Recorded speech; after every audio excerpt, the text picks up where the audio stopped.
Hello, I'm going to tell you about one of my favourite white wine grapes today, Chenin Blanc.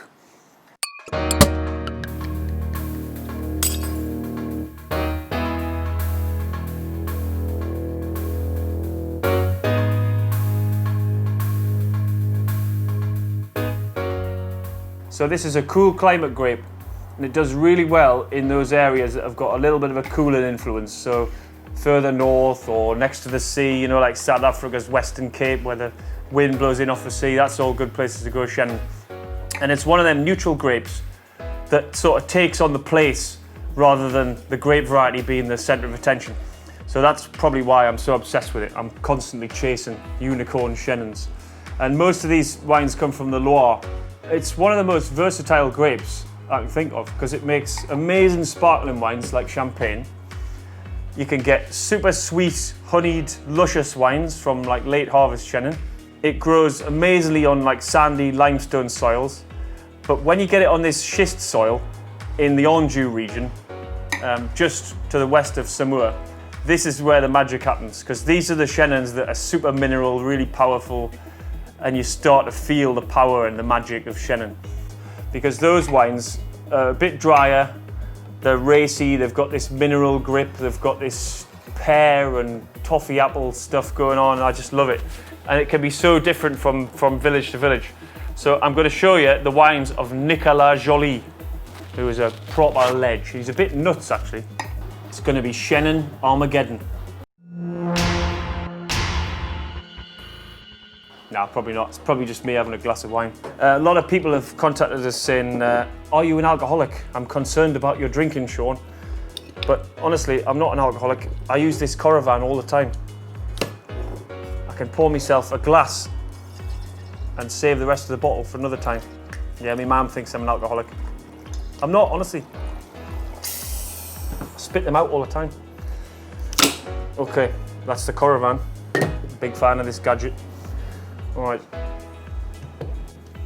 Actually, I better leave it in shot so people think I'm a brand ambassador for Coravin. Right. So I got myself a glass of wine. See that colour? That's not because the wine's oxidised or old. That's because Nicolas Joly doesn't just harvest once. He goes around the vineyard and does it about 4 times to make sure that he only picks golden and shriveled grapes.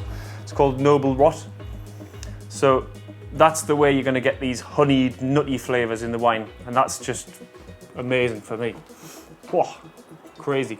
So Chenin flavours, typically you're going to get appley, sort of pear drops. I sometimes describe them as tart tatin in a glass when they're like this. Sometimes a bit floral, honeyed aromas when they've had a bit of hang time, a bit of late harvest. A lot of the time, minerality if they're in the right soil as well. So the minerals aren't coming from the soil. The minerality is when the vine roots have to dig down a lot and really suffer. And when you have a struggling vine, you're going to get these mineral flavours and this power. And old vines as well, that adds to the intensity. So there's a little village called Savennières where I went on my holidays. Nicolas Joly's been there since, I think, late 70s or something. He hasn't used any chemicals since the early 80s, so he's a bit of a pioneer. He used to work in the chemical industry, that's a bit ironic. But he's got this vineyard that's pretty special. Like it's been there for millennia, like maybe 1,000 years. People have been making wine in the Coulée de Serrant. It's a little valley that's got steep schisty, rocky soils. So that's his flagship wine, the Coulée de Serrant. So the Vieux Clos that he's got, this is a Savennières appellation, and it's just down the road from the Coulée de Serrant. A Coulée de Serrant means valley, so it's in a valley. These wines can be a little bit lighter, but they've still got that Nicolas Joly magic. The Clos de la Bergerie, right, that's what I'm drinking now. Also Savennières.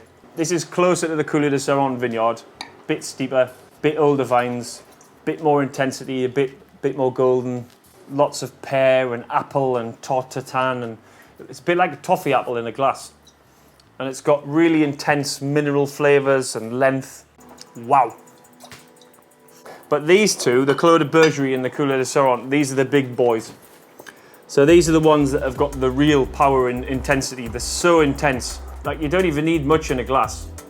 Quite old vines, and that technique of letting the grapes get very ripe and getting a bit golden and shriveled, that makes the wines this colour. And you can open a bottle of it and it'll be fine for days, weeks. You can see how it evolves. And the Coulée de Serrant, These are the oldest, steepest vineyards. This is the holy grail of Chenin Blanc. He hardly does any filtering. He uses a tiny bit of sulfur, very little additions, no shit in the vineyards. He's following biodynamics, which in biodynamics there are some weird things, you know, like burying cow horns and looking at the moon and stuff. But the principles are basically, you've got to make sure there's lots of life in the vineyard. His vineyards are full of life. If you want to benchmark Chenin Blanc, you want to taste the magic and the power of Chenin, then this is a great place to start if you can get a bottle of this. It's got this saltiness on the finish, which I always associate with the village of Savennières. Different to all the other surrounding areas. It's this little salty thing at the end. It's quite interesting. Epic. Oh.